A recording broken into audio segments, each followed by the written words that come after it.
Hello, I'm Gigi, and I am an emotional wellness expert, embodiment guide, and career coach, helping Black women in midlife resolve the disconnects between what's in her body, her beliefs, and the dreams and desires that she has for doing the work that really lights her up so that she can make sensible, satisfying, and sustainable career changes.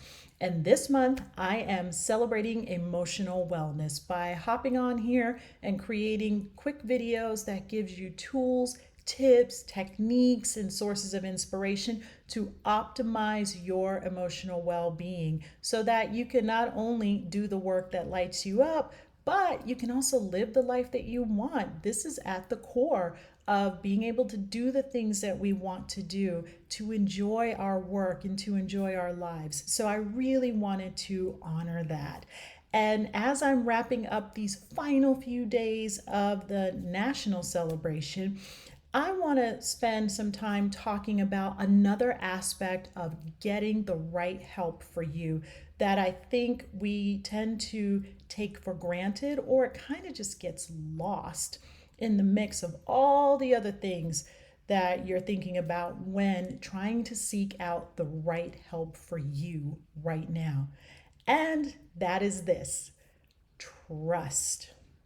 That nice 5 letter word, trust. The ability to trust. And I'm going to talk about it from two different perspectives. But before I do that, I want to share what I mean when I'm talking about trust. There are no shortage of definitions about trust. Believe me, this was the topic of my dissertation research. So I can tell you that there's so many different angles that you can look at it. What really resonates for me is the willingness to be vulnerable for a positive regard or a positive outcome. Again, I see trust as the willingness to be vulnerable for a positive regard or a positive outcome. And that comes from an interpersonal dynamic. And the reason why I like that is because it allows you to look at that trust from two levels. The first level I'm going to talk about is from yourself. And unfortunately, we spend a lot of time on the second level, the other person or the other group or the other situation, which I will talk about in a second, but I want to bring it back to talking about trusting in you. So, to have that vulnerability so that you can have a positive outcome, here's one thing that you need in order to trust yourself. And that is, you need to be able to take a risk. You need to risk being vulnerable. And I know it is not easy because there's so many repercussions that can happen from being vulnerable, but there's also so many benefits that can happen from being vulnerable. But being able to be vulnerable, being able to feel safe enough to even be vulnerable, that is how you develop the trust within yourself, knowing that you're doing all of this for a positive outcome or a positive regard. So, how does that happen within you? Well, you're willing to put yourself out there, but not recklessly putting yourself out there. You're asking yourself, is this right for me? And you pay attention to the answers. And we're tempted to just go with what we think is right for us, but instead, I want you to focus on what is actually right for you. So to get to the from the think is right versus this is what's actually right, I want you to go deeper than trying to intellectualize this. I really want you to feel into it. And one of the best places to feel into your sense of trust is the gut.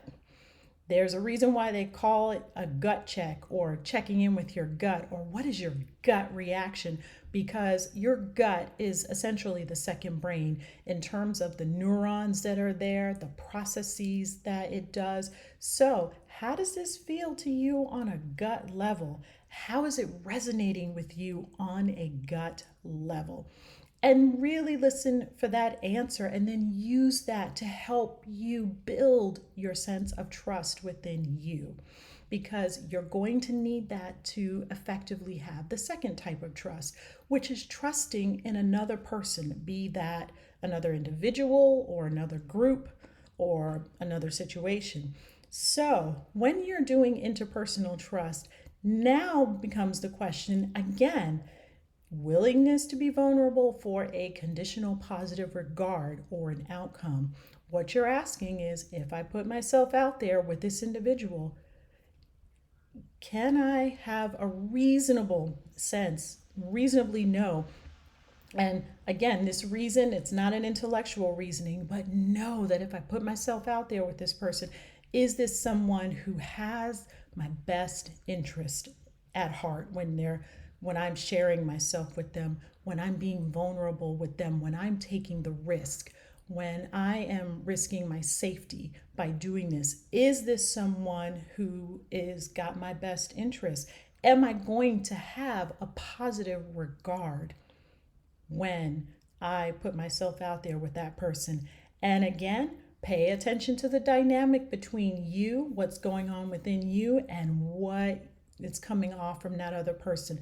Pay attention to what they tell you, how they tell you.